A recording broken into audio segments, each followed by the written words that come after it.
Good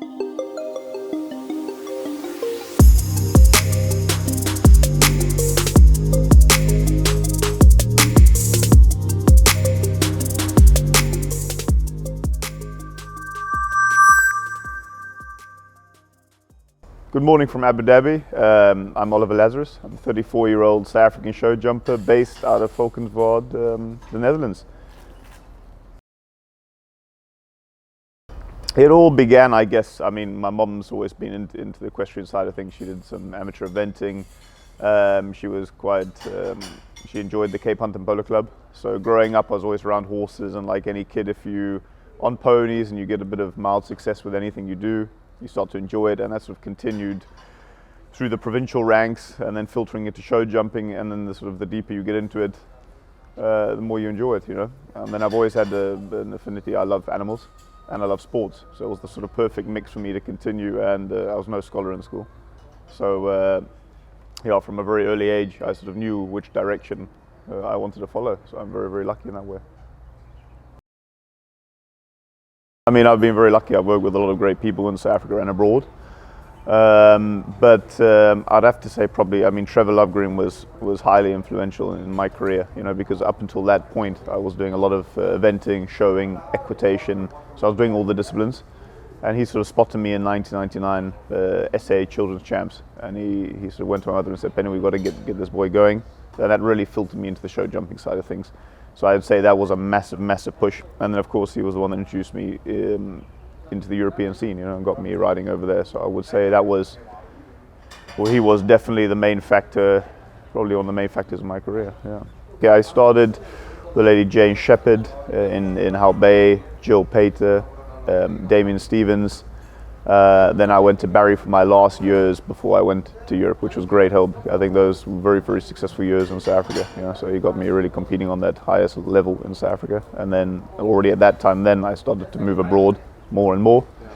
And then after 16, I was pretty much riding full time in Europe. I mean, I started in Europe with Jeff Billington, so an English Olympic show jumper, which was great for me to get going in Europe, get going in England, get a feel for the scene. You know, it was a big struggle for me, of course, a South African kid coming from Cape Town, surfing, skateboarding, moving over to Europe, not really having an idea of what was happening. So that was a 2-year sort of course on how things basically work. Then I moved on to David McPherson, which taught me sort of then the finer details of riding, I guess, sort of introducing that dressage. A lot of the aspects of my riding I still think I carry on from there. Then I moved over to Germany and got the opportunity to work and ride for Ludwig Beerbaum. And I'd say it was just that last bit of confidence and maybe a system that I used and I still implement today in most of my training. Yeah, I've been with Otto Becker, Dennis Lynch. I've had there's a lot of great riders around me, which has always been great. Henrik von Ekmenau was one of my close friends, and still today helps me a bit. So it's nice to have people like this Marco Kutscher behind me that I can phone and text, and if I'm on the show, ask them what they think. So there's always getting those little tips. But we also, between the riders in Europe, we help each other a lot. You know, if I'm on the show, I have no problem to ask someone in the course what to do or what do they think about this line. So that's a really nice aspect of it. And especially, I've been out of the 5 stars for a few years now, building up my string. I just started to come back again. I did my first World Cup in Madrid, and you know, you walk around the course, and it's been a few years, and I'm thinking, wow, this is big. Everything looks like it's happening fast. The distances are a little crazy, but the guys are so helpful. So you can go up to any of them, Mark Zaning, whatever, and I can say, listen, what can I do here? What can I do there? And they're like, listen, Oliver, with your horse, I think you should do that. So that was a really nice touch and a nice feel to be back again. Now I have Philippa Johnson Dwyer, so she's a South African dressage rider. So she sort of helps me 2 times a week, which is really, really brilliant. Strength training on my horses, my position, giving me a better understanding of dressage. So I feel like I have a lot more control over the horses. Yeah. I think the sport is so big, you know, and everyone knows they have their day. And maybe it's not today, maybe it's not next week, maybe it's not this year, but you'll have your day, you know, and everyone knows we work very hard. So there's a nice sort of camaraderie in the top game there, which is really cool, you know. And like I said, I haven't been there for years, and asking any of them, what do I do here on a jump off? Can we make a 6 down this line? Can we do 1 less here? And they're most of the time very willing to help, you know. So that's really cool.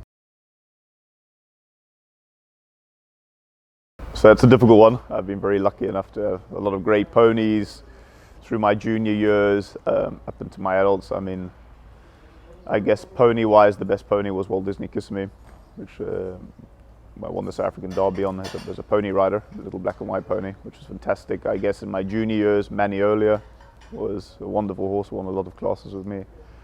Moving up into Europe, I have to say Crockett is still the best horse I probably ever rode in my life. It was the horse that I jumped my very first World Cup in Europe on. Cassiana Z, another great horse.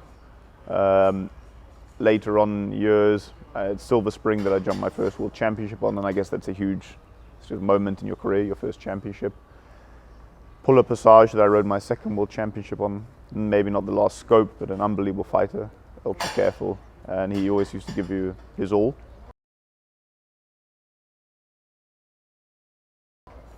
And then moving on to late years now, I have Butterfly Animal, which I produced since a young horse. Very special, very difficult, but I think she has a lot in her, so exciting times ahead.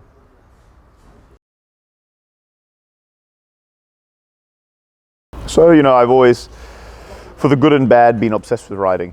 And riding, unfortunately, there's a huge financial burden on the side of that. So you have to make business, you have to make things happen. And I'm not a dealer. I struggle with it. I don't enjoy, to buy and sell horses. My structure and the way I ride and the system I use and implement is definitely much more geared towards a long-term partnership. Because I love horses, and I sort of, when I ride a horse, it's like my family. I put everything into it. I get emotionally attached. So I've always struggled with that aspect of it. So I guess very lucky to have my family support growing up. And then I've had a big lull where I just couldn't take, like with anything, you get let down, you have owners you have to rely on, and people, if they sell a horse or, whatever, it's difficult to replicate that and start again and get a new horse and get new owners. So that financial side is difficult. I always knew that, but now we're sort of moving on to a place now where I'm very lucky enough to have a lot of support again. We built a beautiful stable in Valkenswaard, and we've decided to go down the clientele route, So what I can offer is sort of a tailor-made package where people can base in the best location, I believe, now in the world, Valkenswaard, in a beautiful stable. So we have the facilities, and when we built this place, we decided it's not so easy to go and rent a property where you have the best ground for the horses. That was the most important thing. A lot of natural light in the stables. All the horses have a window out, a window in, rubber flooring throughout. The boxes are 4x4. So we wanted this sort of perfect sport environment for the horses. So we've got that. We've got the location. And then with my years of being in the best stables in the world, and then the training, we can implement and try to get somebody to a high level in the sport. For example, if someone came to me and said, Oliver, I would like to go to the World Championships in 3 years, I could make that happen, So I've gone down that route instead. And of course, through that, dealing occurs, but it's not my primary focus. I don't enjoy it. And I've always been obsessed with riding myself. So the sport has always taken the front seat. And like I said, for good or bad, I've been obsessed maybe with the riding and not the financial side. And then I got to a point in my career where the financial side sort of caught up with me. And it was a bit of a struggle to find that balance and to get going again. But I believe now, I think we're in a positive place.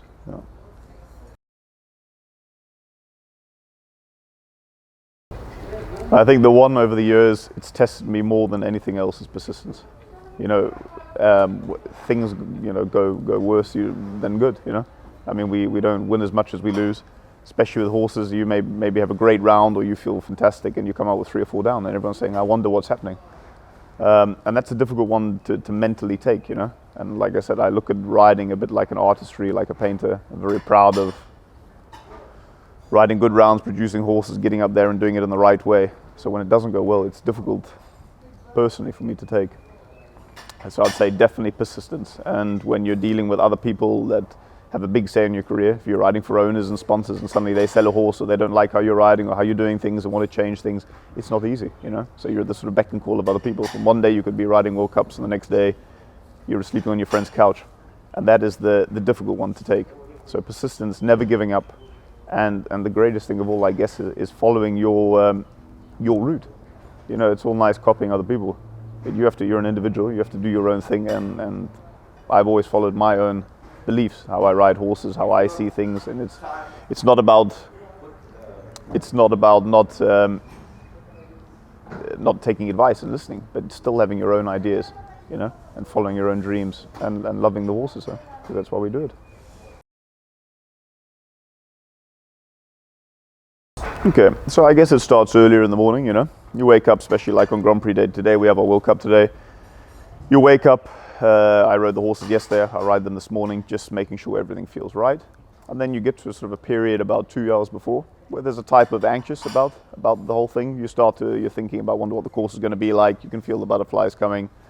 And then you start to see them building the course, and there's maybe things you like or don't like, which is totally normal, you know. And I think a lot of people back away from that. I don't get nervous, or I'm not worried. But it's a human factor. It's normal, and it's what takes us to the next level, you know. If you're too relaxed, you might as well be training, you know. And then you don't have that fire, that extra edge. So it's normal to be nervous. Then I think you start to walk the course, and normally, if you're prepared, it actually gets a little easier, you know. You're walking, and then you're sort of getting into that focus. You start to relax. You start to visualize how the round will go to you and work for you and your horse, especially with the distances with your gallops. And then you could be watching a few, which is, I had a great bit of advice from Marco Kutscher a few years ago before Kentucky World Championship. He said, Oliver, go to there, watch the horses that have the same gallop as your horse and the riders that you like to watch ride, because they'll execute the course hopefully similarly in a similar fashion than you would like to. Don't watch everyone, because there's people that crash and make mistakes, and that's, you know, you shouldn't be watching that. And it's the same with the Grand Prix. You could be watching a big class, some people are making mistakes, and you start to get worried or thinking, oh, maybe this is difficult, maybe that's difficult, but try to stick to your plan, do your thing. And then once you connect with your horse, once you sit on top, those things go away, the nerves go away, and then you get more sort of into a tunnel vision, a focus, and everything sort of comes right, hopefully.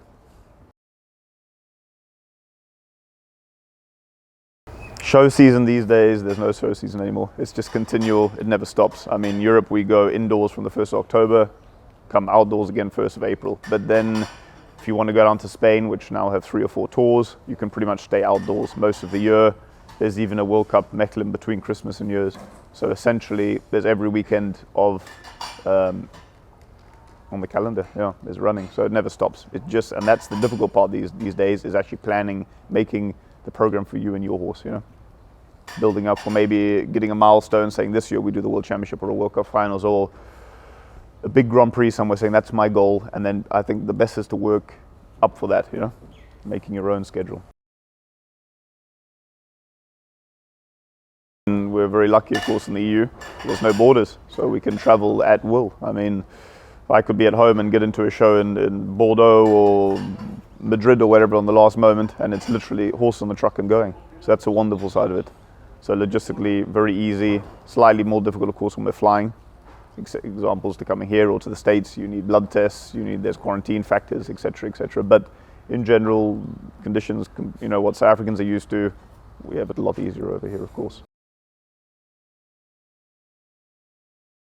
Yeah, so for the Olympics, of course, has always been a huge factor in my riding, and even since I think I'm 4 or 5, it's always been the Olympics, you know, it's always been a dream.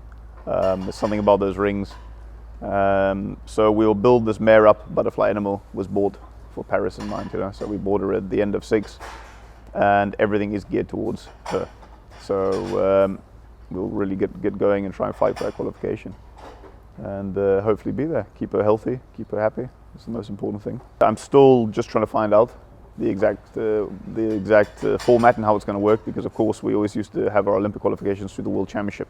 So it was always one team, 1 or 2 individuals, I believe. For the last Olympics, they changed it up to a points format from the 31st of January to the 31st of December on a combination process with your horse rider. So we'll see what that is, you know. But if it is this year with the points, then we had a great start, because we had a good tour here. So. Well, I think, first of all, if you want something bad, you know, bad enough in life, whether it's business or whatever you want, riding, any other sport, it's possible, you know, it's work hard. And I think when I was younger, I believed that talent alone was enough, and it pulls you through and can get you into places. And of course, talent makes it easier, and people maybe notice you a little quicker or this or that. But the older I've got, it's much less, you know, of an aspect. It's actually the hard work, the dedication, the one that goes the extra mile, the passion. That's, I think, what brings you through. You know, it's the guy that's sitting there at 9 o'clock at night building courses when everyone's gone home, or the one that's on the young horse the first in the morning, or jumps the World Cup and is riding the young horse on Monday morning. I think this is the work that takes you to the next level. So for sure, hard work, like I said, persistence, because it's key. You know, when the chips are down, keep going. You know, never ever giving up, because there's been so many times. I mean, I phoned my mom crying, and Mom, I can't do this. Everything is against me. I have no horses. And then she always told me, it was very, very clear from a young age that if I don't want to ride anymore, that's fine. I can come home to South Africa and live a nice life. But don't quit because it's hard. You know, quit because you don't want it anymore. Your passion has gone, the fire. That is something totally different. If you want something, never give up because it's hard. It is possible. I mean, like I said, I've been on places where me and Mom we've had no house. You know, in Europe here, she sold a house to buy horses for me. We've lived in a little holiday camping thing.